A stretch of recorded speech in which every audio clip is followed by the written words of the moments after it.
Hechos 13, y vamos a leerlo con detenimiento, por favor, para que podamos discernir lo que el Señor nos quiere hablar. Así es de que vamos a leerlo lento. Te pido que lo leas lento y que trates de ver lo que está ahí. Hay muchas cosas que decir, solamente vamos a decir algo específico al respecto. Dice así el versículo 1.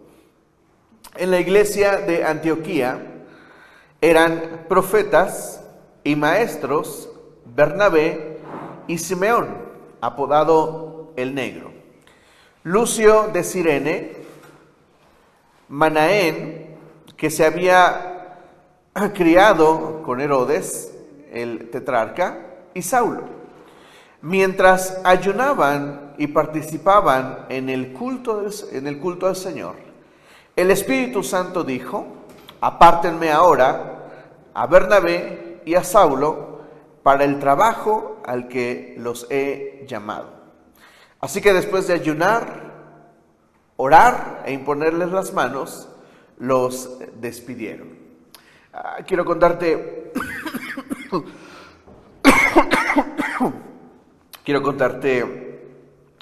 una cosa que hace mi esposa. Actualmente ella no está trabajando, pero ella es consultora de negocios.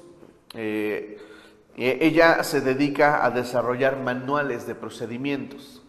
Cuando tú vas a un Oxxo o vas a una pizzería de Domino's o cualquier tienda famosa, toda esa tienda tiene manuales de procedimiento, es decir, todo lo que hacen ahí ya está en un manual. Y los trabajadores deben obedecer lo que el manual dice.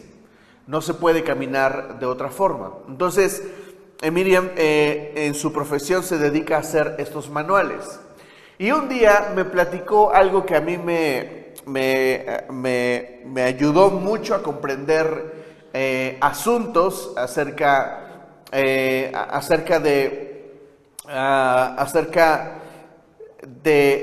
puestos, acerca de lugares, acerca de responsabilidades. Ella tuvo una discusión con uno de sus clientes y el asunto era, el problema era que en el lugar no había un equipo definido, pero más que eso, no había un líder definido. Ahora, es decir, no había un jefe y todos se creían jefes, pero nadie era el jefe. Ahora, si tú organizas un partido de fútbol para los hombres, inmediatamente sabemos qué hacer. Sabemos que se necesita un defensa, un medio y un delantero. Eso es lo básico, ¿no? Y los laterales y no sé qué tanto. Un portero también. Y cuando hacemos eso, definimos lugares. Bueno, el problema que tenía esta empresa es que no había una definición de un jefe. No había tal. Y lo que hizo mi esposa fue externarles que había la necesidad de un jefe. Un jefe no está solamente porque sí. Un jefe existe por necesidad en una empresa. De la misma manera sucede en la familia. Alguien debe de dirigir a la familia. ¿Me explico? Lo mismo sucede en un grupo de hermanos. ¿Quién es el mayor? Pues el mayor es el que dirige. ¿Me explico? Cuando voy a la casa, nadie necesita decir nada. Todos dicen, pues Neri, dile a Neri. Y yo digo, ¿yo qué? ¿No? Y me dicen, pues tú eres el mayor. Entonces, existe la necesidad de un jefe. ¿Me explico? Esto es lo que ella discutía con esta empresa. Ella les estaba desarrollando el manual y les decía, ¿quién es el jefe? Y ellos decían, yo soy el jefe, pero otra decía, yo soy el jefe. En fin, que nadie sabía definir quién era el jefe. ¿Por qué? Porque todos se creían con autoridad para hacer cosas. y nadie quería verse del lado más abajo. El asunto es que hay necesidad de puestos, ¿me entienden? Eso es lo que quiero decir en pocas palabras. Hay necesidad de puestos. Hay necesidad de un jefe. En una pizzería hay necesidad de un gerente, hay necesidad de un jefe de piso, hay necesidad de alguien que haga las pizzas, porque el gerente no puede hacer las pizzas, ¿me explico? El que hace las pizzas, ¿para qué está? Pues para hacer pizzas, nada más. El que vende las pizzas no puede hacer pizzas, porque o vende o hace pizzas, ¿me explico? Lo mismo pasa en el Oxxo, cuando te dicen, esta caja no sirve, pase a la siguiente. El asunto es que ahí hay una falla en su manual, en su procedimiento, porque la pregunta es ¿por qué la caja no sirve? Pero hay cosas que están perfectamente definidas. Ahora, si lees conmigo este pasaje, te vas a dar cuenta de que hay cosas muy definidas. Y esto nos da una imagen de lo que la iglesia debería de ser. Por eso el mensaje de hoy se llama ¿en qué te puedo servir? O ¿en qué puedo servir? Miren, dice, en la iglesia de Antioquía eran profetas y maestros. ¿Habían qué? Profetas y maestros. ¿Y quiénes eran? Eran Bernabé, Simeón, apodado el Negro, Lucio de Cirene y Manaén, que se había criado con Herodes el tetrarca. Y Saulo. O sea, todos estos cuates eran profetas y eran maestros. Ahora, ¿por qué la importancia de que sean profetas? ¿Qué hace el profeta en una iglesia? ¿Qué hace el profeta en una iglesia? Bueno, lo que hace un profeta es que comunica la voluntad del Señor. Ahorita vamos a profundizar un poquito más, pero un profeta es aquel que está para darnos un mensaje, una palabra de parte del Señor. Ya tenemos toda la palabra del Señor y toda la Biblia es la palabra del Señor. Y muchos dicen que ya no necesitamos profetas. Yo creo que necesitamos la profecía, porque la profecía nos dirige. Ha sido la profecía la que nos ha traído hasta aquí, por ejemplo. Hay pocas personas, ¿saben? Pero por hoy comenzamos de pagar 800 pesos a la semana. Era lo que pagábamos antes en nuestras reuniones. Solamente 800. El día domingo pagamos la renta de un lugar y eso era todo. Después el Señor nos hizo sentir muy concretamente, vayan a otro lugar. Entonces comenzamos a buscar y se apareció ese lugar donde pagábamos casi 8,000 pesos de renta. Se acabó el año y sentimos muy profundamente, sentíamos la palabra del Señor que nos decía, es hora de ir a otro lugar. Y estamos aquí. Y estaremos aquí hasta que el Señor nos diga, váyanse de aquí. Yo espero que sea más pronto que más temprano que tarde. ¿Me explico? La profecía nos da la dirección del Señor. Cuando tú recibes una palabra profética, estás recibiendo una instrucción del Señor. Yo creo que si a alguien le dan una palabra profética y le dicen que su llamado ha sido a las naciones, yo diría que esa persona debería inmediatamente de ir a estudiar a un instituto para crecer. No porque vaya a ser famoso, porque lo más seguro es que en Timbuktu necesiten predicadores. ¿Me explico? Todos queremos predicar en lugares donde tal vez no se necesita tanto. La pregunta es, ¿por qué no hay cristianos predicando en nuestra Sierra Norte de México, por ejemplo? ¿Por qué no hay más cristianos predicando en nuestra Sierra de Veracruz, en las sierras que rondan el estado de Veracruz? ¿Me explico? Entonces, la profecía en la iglesia define dirección.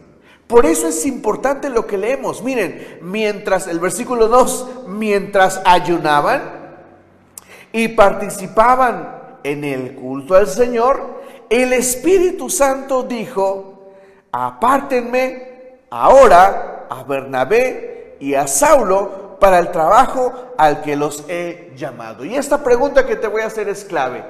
¿Puede hablar el Espíritu Santo sin la profecía? No. ¿Por qué? Porque la profecía es un don del Espíritu Santo. ¿Por qué el Espíritu Santo da el don de la profecía? Porque es la forma en la que el Espíritu Santo se comunica, nos da dirección, nos enfoca en la vida. ¿Me explico? Mi pastor publicó ayer una frase bien buena. Él publicó esta. Él publicó, si tienes una palabra, ¿alguien la puede decir, por favor? André o Mike, creo que la tienen.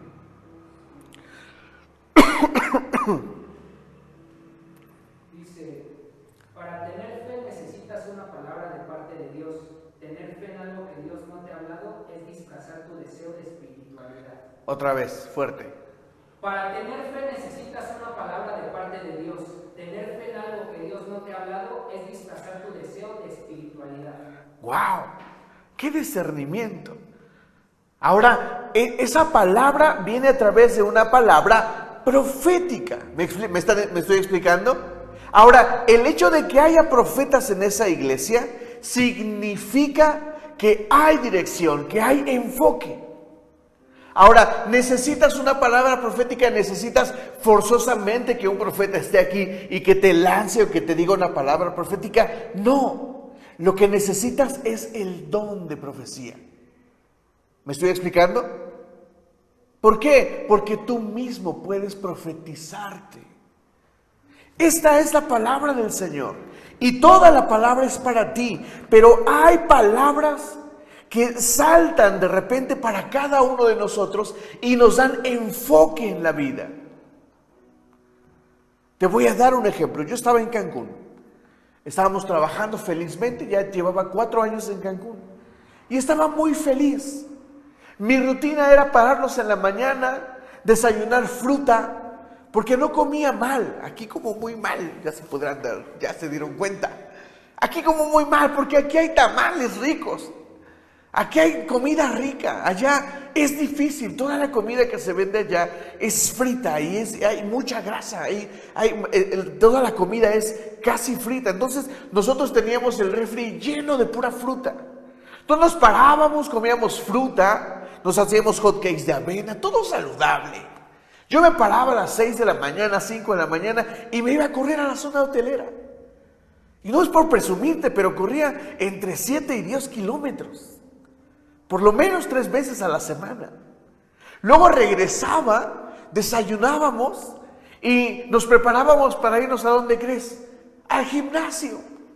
Llegaba al gimnasio, hacía toda la rutina perfecta y luego me iba a trabajar. Salía a la 1 de la mañana de trabajar, llegaba a casa, descansaba y otra vez al otro día hacer lo mismo. ¡Qué vida tan rica! Un día el Espíritu Santo me habló y me recordó el llamado que Dios me había dado. Y me dijo, ¿te acuerdas que te llamé para ser pastor? Y yo hice oídos sordos porque honestamente habían pasado muchas cosas en mi vida y ya le había dado vuelta a la hoja. Yo ya no quería ese sueño, pero poco a poco el Espíritu Santo lo empezó a llenar, lo empezó a alimentar. Y de repente un día le dije a Miriam, creo que es tiempo de regresar. De hecho le dije a mi pastor que estaba ahí, le dije, pastor, me voy a ir porque tengo que ir a terminar el instituto. Creo que el Señor me ha dado un llamado y no sé cómo le voy a hacer, ni sé si se va a dar, pero tengo que ir a terminar el instituto porque es algo en lo que yo hice un compromiso con Dios. Y entré al instituto, llegamos a la iglesia de mi pastor. No pasó ni siquiera un año y me sacó a pastorear. Porque cuando el Espíritu Santo te da una palabra, te enfoca, te dirige. ¿Me estás entendiendo? Y eso es lo que pasa aquí. Está el don de profecía, están los profetas, están los maestros, y dice la Biblia que mientras estaba la reunión, el Espíritu Santo habló a través de no sé quién, no importa quién, porque no importa quién hable, lo que importa es que el don esté presente. No importa si te doy yo una palabra profética por ser el pastor, y el hecho de que yo sea el pastor no significa que yo te tenga que dar esa palabra profética. El hecho de que Miriam tenga un ministerio profético no la obliga a tener que darte una palabra profética. ¿Por qué? Porque el don profético es eso, un don, y es un don que tú puedes tener, que debería de salir en ti. Por eso todos deberíamos de pedir el don de profecía, porque el don de profecía nos enfoca, nos dirige. Y a mí me encanta lo que hace el Espíritu Santo. Dice así, el Espíritu Santo dijo: apártenme ahora a Bernabé y a Saulo para el trabajo al que los he llamado. Enfoque y dirección. Después de eso, después vamos a leer qué pasó con ellos. Pero ahora, en este momento, vamos ahí al libro de Efesios, por favor. Efesios capítulo 4.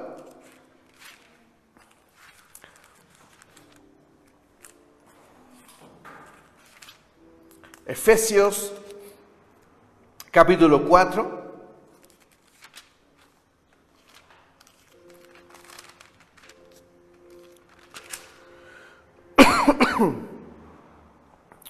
Dice así este pasaje: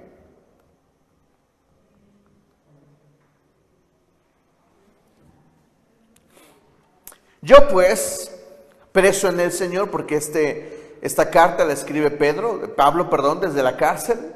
Dice: yo pues, preso en el Señor, os ruego que andéis como es digno de la vocación con que fuisteis llamados. Estoy leyendo la 60, voy a leer la NBI. Por eso, yo que estoy preso por la causa del Señor, les ruego que vivan de una manera digna del llamamiento que han recibido, siempre humildes y amables, pacientes, tolerantes unos con otros en amor. Esfuércense por mantener la unidad del Espíritu mediante el vínculo de la paz. Hay un solo cuerpo y un solo Espíritu, así como también fueron llamados a una sola esperanza, un solo Señor, una sola fe, un solo bautismo, un solo Dios y Padre de todos, que está sobre todos y por medio de todos en todos. Pero a cada uno de nosotros se nos ha dado gracia en la medida en que Cristo ha repartido los dones.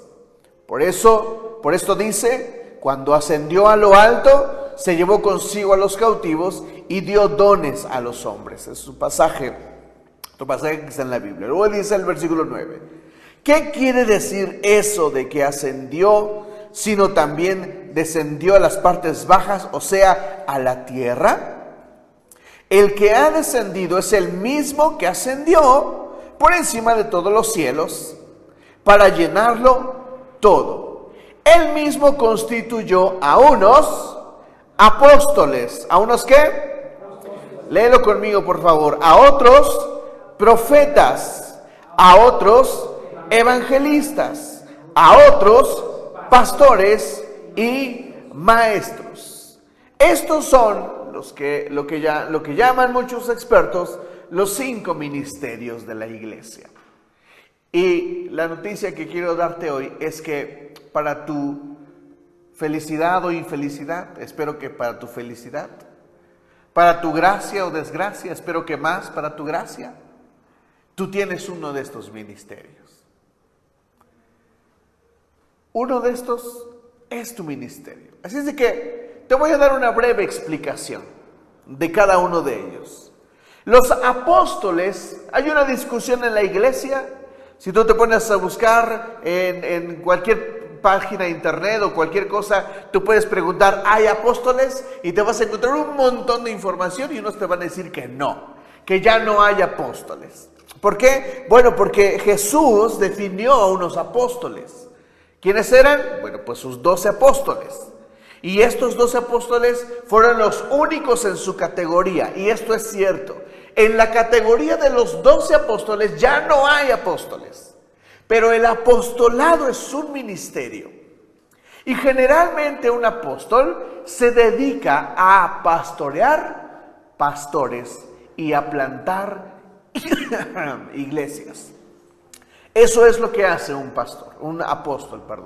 Plantar iglesias y pastorear pastores. Digamos que algunos lo quieren ver como como el nivel más alto. Yo no lo vería así, porque Jesús dice que si alguien quiere ser el más alto en su reino, es el que tiene que servir. ¿Me explico? Entonces el apóstol no es el más alto, pero es uno de los ministerios que hay en la iglesia. Luego dice que están los profetas. ¿Por qué? Porque hay un ministerio profético.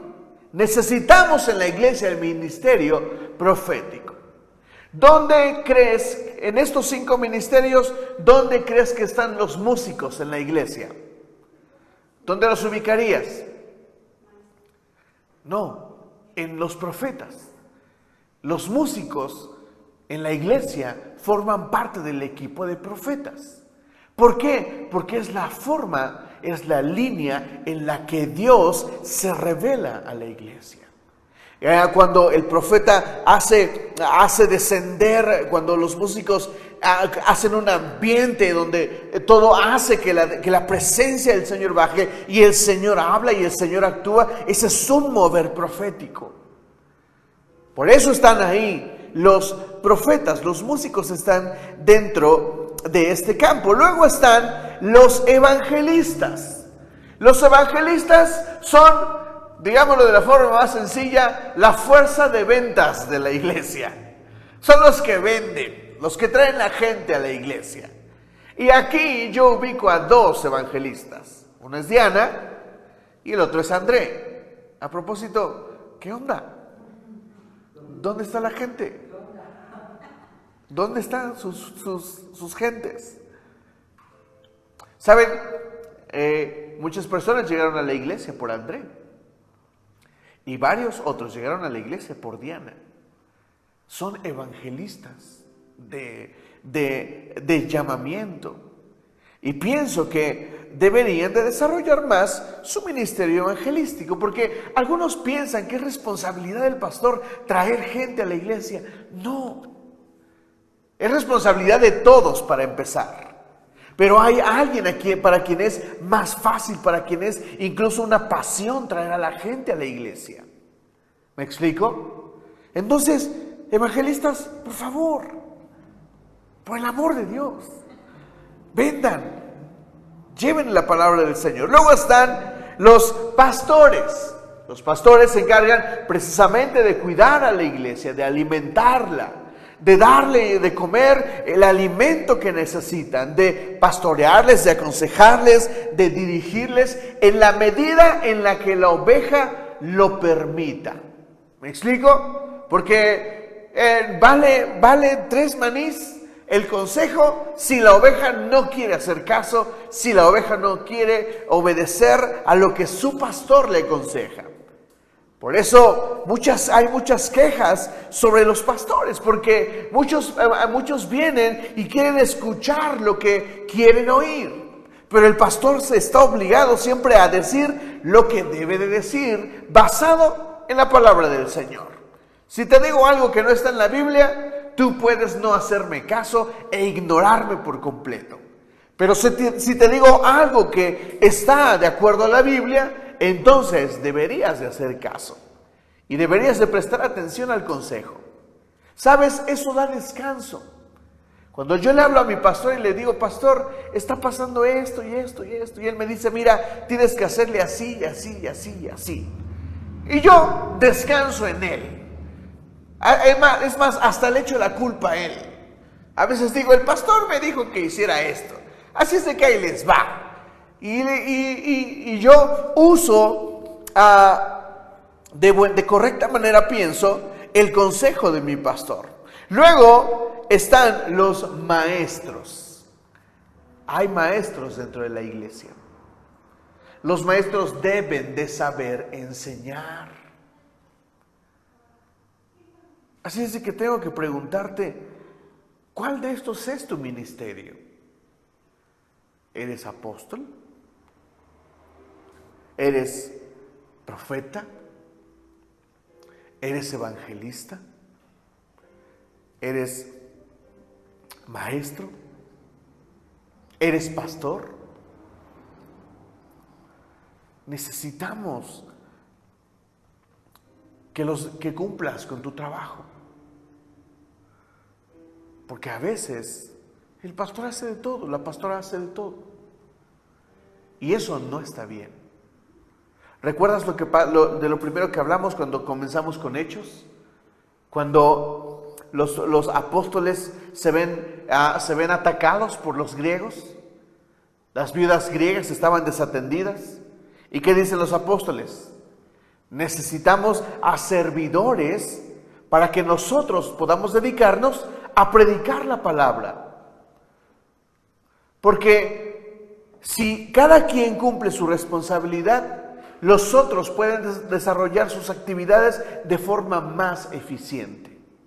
¿Me explico? Versículo 12 dice: a fin de capacitar al pueblo de Dios para la obra del servicio, para edificar al cuerpo de Cristo.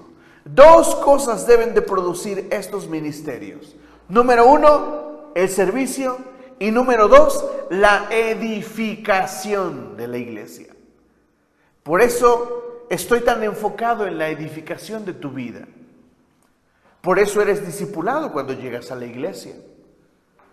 Y puedes ser mucho más discipulado. La decisión es tuya. Yo estoy disponible para ti. Pero te digo, ¿qué necesitamos en esta iglesia? Necesitamos maestros. Necesitamos evangelistas. Necesitamos que los evangelistas que están aquí trabajen. Necesitamos que los maestros que están aquí trabajen. Necesitamos que los pastores que están aquí trabajen. ¿Sabes? El pastor Andrés Corson tiene una prédica bien buena donde habla acerca de ser como hormigas en vez de ser como abejas. Porque en una abeja, en un enjambre, en un panal, ¿cuántas abejas reinas hay? Solo una. Pero en un hormiguero, ¿cuántas hormigas reinas hay? Varias. ¿Saben qué significa eso? Que la iglesia puede tener y debería de tener varios líderes. Es un absurdo que de repente pastores se peleen por el liderazgo y por el estrellato en la iglesia. Yo no soy uno de ellos. Por eso te digo esta tarde, ¿cuál es tu ministerio? Deberías de ponerlo en práctica. De este modo, todos llegaremos a la unidad de la fe y del conocimiento del Hijo de Dios, a una humanidad perfecta que se conforme a la plena estatura de Cristo. Así, ya no seremos niños zarandeados por las olas y llevados de aquí para allá por todo viento de enseñanza y por la astucia y los artificios de quienes emplean artimañas engañosas. Más bien, al vivir la verdad con amor, creceremos hasta ser en todo como aquel que es la cabeza, es decir, Cristo. Por su acción, todo el cuerpo crece y se edifica en amor, sostenido y ajustado por todos los ligamentos, según la actividad propia de cada miembro. Ahora vamos a 1 Corintios, capítulo 12, por favor.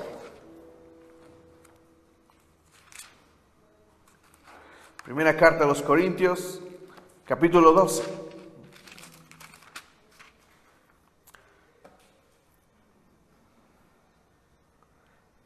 En cuanto a los dones espirituales, ahora ya no hablamos de ministerios, hablamos de ¿qué?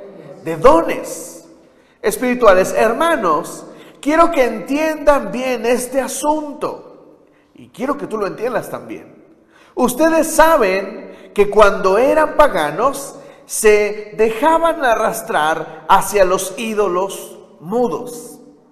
Por eso les advierto que nadie que esté hablando por el Espíritu de Dios puede maldecir a Jesús, ni nadie puede decir Jesús es el Señor, sino por el Espíritu Santo. Ahora bien, hay diversos dones, pero un mismo Espíritu. Hay diversas maneras de servir, pero un mismo Señor. Hay diversas funciones, pero es un mismo Dios, el que hace todas las cosas en todos. A cada uno se les da una manifestación especial del Espíritu para el bien de los demás. A unos Dios les da por el Espíritu palabra de sabiduría. Aquí está el don de palabra de sabiduría o de palabra profética. A otros, por el mismo Espíritu, palabra de conocimiento. A otros, fe por medio del Espíritu. A otros, por ese mismo Espíritu, dones para sanar enfermos. A otros, poderes milagrosos. A otros, profecía. A otros, el discernir espíritus. A otros, el hablar en diversas lenguas. Y a otros, el interpretar las lenguas. Todo esto hace un mismo y único Espíritu, quien reparte a cada uno según Él lo determina. Segunda pregunta de esta noche. Ya te pregunté cuál es tu ministerio. Ahora quiero preguntarte, ¿cuáles son los dones que abundan en ti? ¿Y cuáles son los dones que a ti te gustaría tener? ¿Sabes por qué? Porque te necesitamos.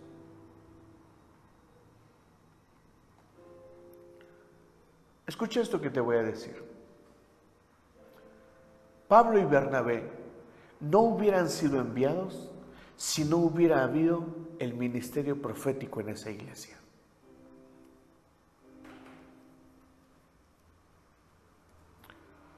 Cuando venga un enfermo, ¿quién lo va a sanar?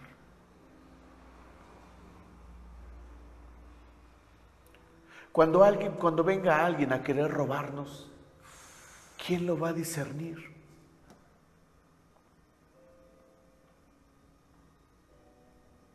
Cuando necesitemos las lenguas, ¿quién las va a hablar?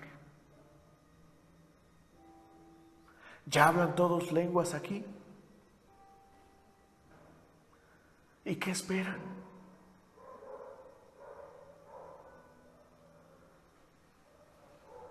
Cuando haya la necesidad de interpretar las lenguas, ¿quién lo hará?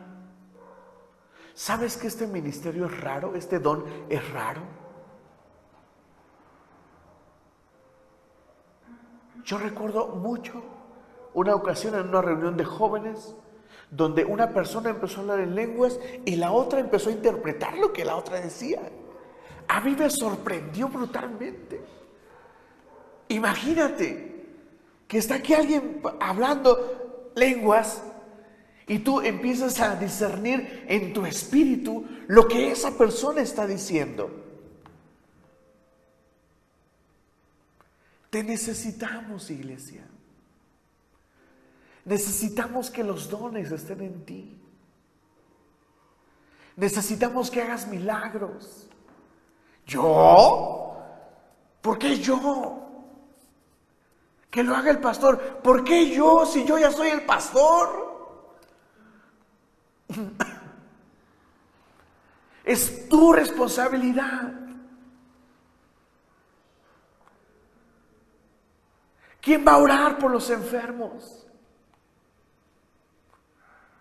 ¿Quién, iglesia? ¿Sabes? Hay iglesias donde para ir a orar por un enfermo le tienen que pedir permiso al pastor. A mí alguien me llegó a preguntar, pastor, ¿puedo ir a orar por un enfermo? Le digo, ve, brother, ¿quién te está deteniendo?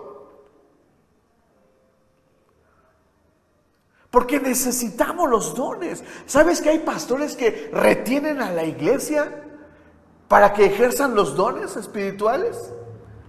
¿Sabes? Los dones se deben de pastorear, eso es un hecho. Y si tienes un don espiritual, necesitas que este don sea pastoreado. Otro día te enseñaré sobre eso. Porque los dones espirituales son como un pozo de petróleo. El que encuentra petróleo se hace ¿qué? Rico de la noche a la mañana. Pero si ese petróleo se derrama, ¿qué pasa? ¿Qué provoca? Un desastre ecológico. Bueno, lo mismo sucede con los dones. Los dones son una fuente de Dios, una fuente que alimenta a la iglesia, pero si no se pastorea, llega a destruir a veces a la iglesia. Por muchas razones, ya te contaré después. Y necesita pastorearse, pero lo que quiero decirte esta noche es: necesitamos que los dones espirituales brillen en ti. Porque cuando yo no esté, tú vas a estar. Cuando Diana no puede evangelizar, ¿quién va a evangelizar? Cuando Nelly no pueda pastorear, ¿quién va a pastorear? Cuando Nelly no pueda predicar, ¿quién va a predicar? Iglesia, te necesito.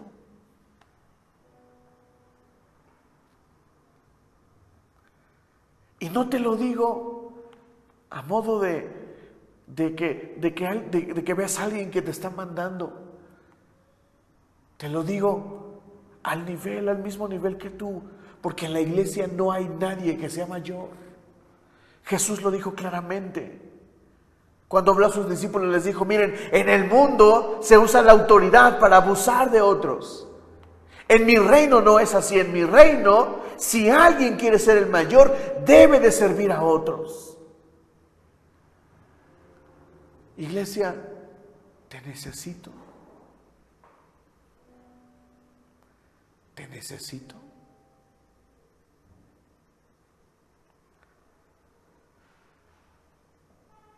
Necesito que vayas y ores por los enfermos. ¿Qué clase de iglesia somos si no tenemos dones espirituales entre nosotros? Necesitamos que estos dones abunden en nosotros. Ahora, lee conmigo a partir del versículo 12, vamos terminando. Dice: de hecho, aunque el cuerpo es uno solo, tiene muchos miembros, y todos los miembros, no obstante ser muchos, forman un solo cuerpo. Así sucede con Cristo. Todos fuimos bautizados por un solo espíritu para constituir un solo cuerpo.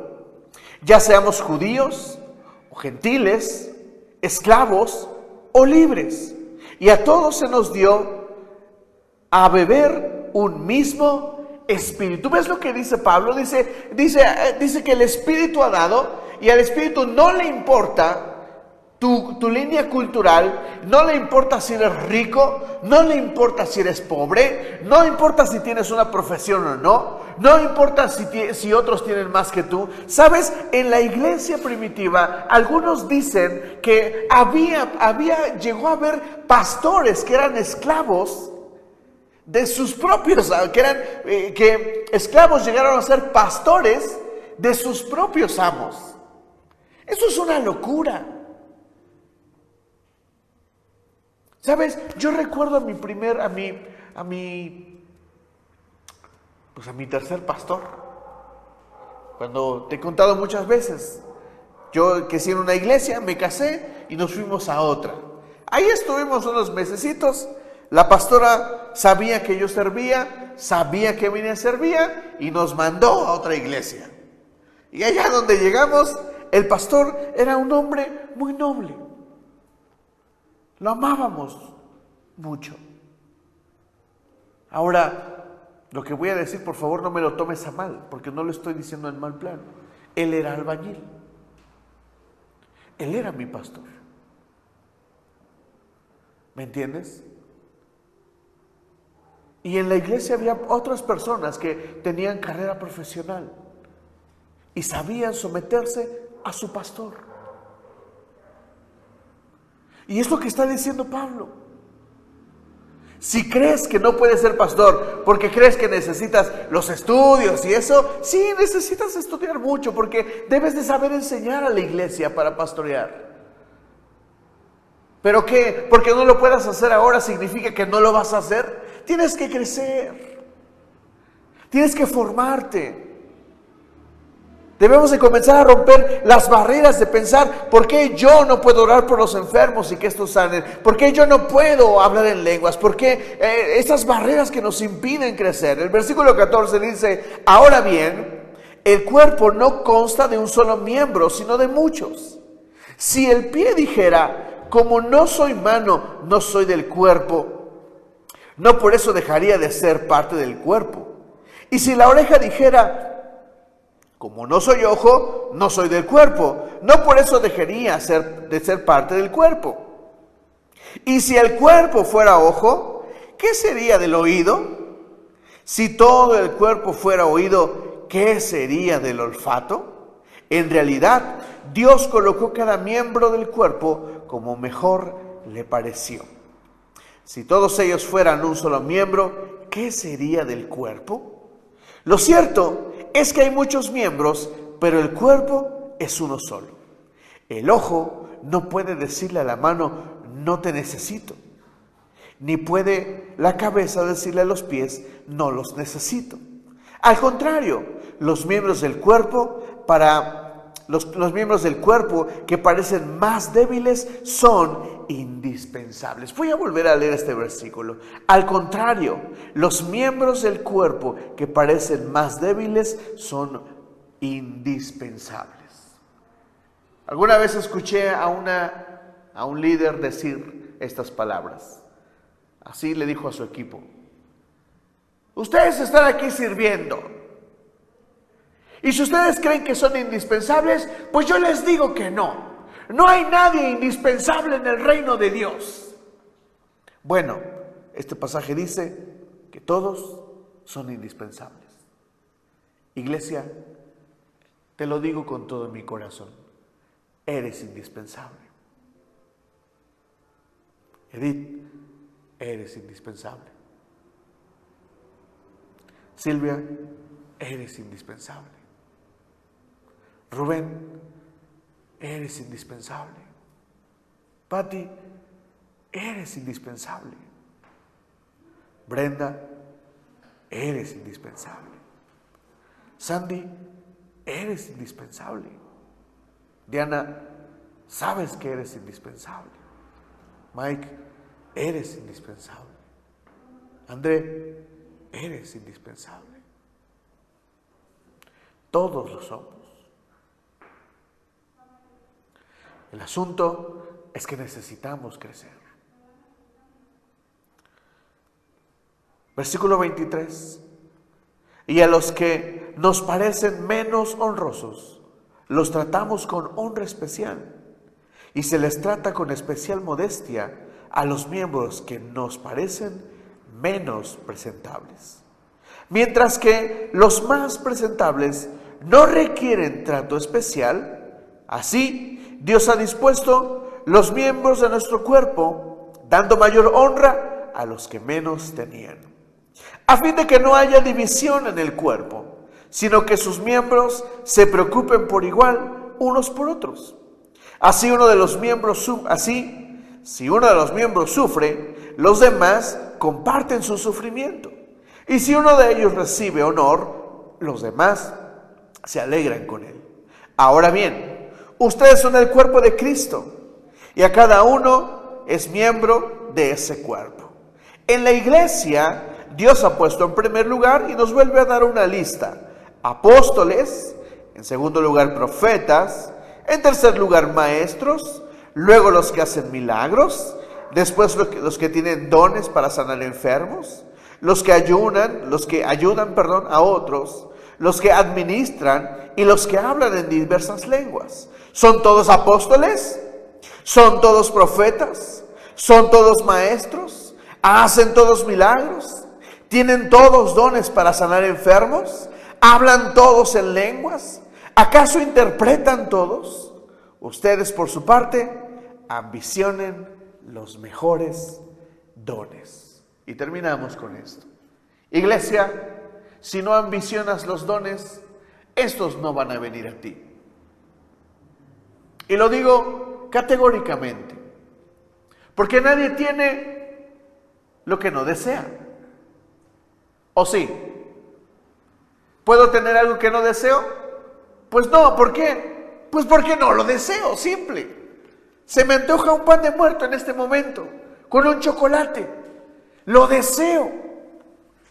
Y si lo deseo, voy a la panadería, voy a la chocolatería y me lo compro. ¿Por qué? Porque lo deseo. Pero si no lo deseo, jamás vendrá. ¿Me entiendes? Iglesia, si no los ambicionas, si no los quieres, jamás vendrán a ti. Jamás. Deja de pensar que no puedes tenerlos. Deja de pensar que no puedes operarlos. Deja de pensar que no eres indispensable. Deja de pensar que no eres suficientemente bueno o buena. Todos tenemos acceso a los dones espirituales. He visto chamacos de 13 años llenos del fuego del Espíritu Santo, obrando milagros. ¿Por qué? Porque los desean. No es tarde, iglesia. Necesitamos que te actives. Yo necesito que te actives. Porque este barco no puede sin ti. ¿Has visto las películas de Piratas del Caribe? Parte de la nave, ¿cómo dice la frase? Parte de la nave, parte de ella, algo así. Bueno, así es en la iglesia. Eres parte de la iglesia. Eres parte de esta nave. Y yo espero que te consideres así. Y espero que ambiciones los mejores dones. Pablo nos da luz acerca de los mejores dones. Estos son el don de profecía. ¿Por qué? Por lo que te dije antes. El don de profecía me enfoca, me dirige. A veces estás leyendo la Biblia y un versículo salta sobre ti. Y tú dices, wow, el Señor me está hablando. El Señor me habló esta mañana acerca de esto. Y terminé orando y le dije al Señor, Señor, háblame, profetiza, dame tu palabra, enfócame, porque si me diriges, yo voy a donde tú me digas. Iglesia, espero que preguntes al Señor, ¿en qué puedo servir? Te necesitamos. ¿Me dices amén?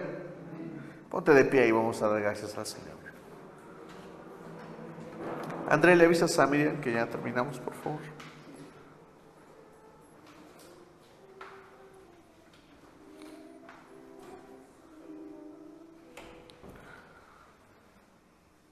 Bien, ese es el momento. Cierra tus ojos. Escuchaste sobre ministerios, escuchaste sobre dones. Háblale al Señor y dile, Señor, yo quiero ser evangelista. Yo quiero ser maestro. Yo quiero tocar un instrumento, yo quiero hacer algo en la iglesia.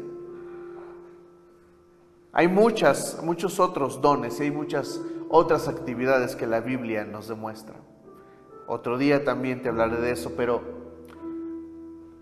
te necesito, iglesia. Si quieres crecer, nosotros queremos crecer y yo espero que tú también quieras crecer. Así es de que ese es tu momento. Háblale al Espíritu Santo y dile, Señor, revélame mi ministerio.